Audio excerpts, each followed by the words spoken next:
a decorative eye knot that's easy to tie. Start tying a slip knot, but on the way check out this crossing knot. Back to the slip knot.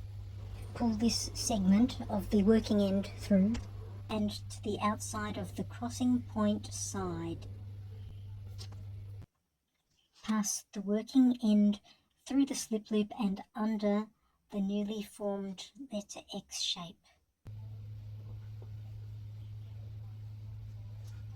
Pull on both ends of the slip knot. The slip knot then folds the working end into shape. See, it is now a partial crossing knot. The structure, resembling reversed half hitches, is actually a U-fold hook in the shape of the letters QP.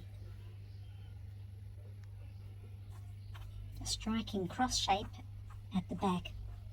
So pretty. Note this divot. Looks like some of the knot is invisible. If I untie it one tuck, we see a 2-strand wall knot.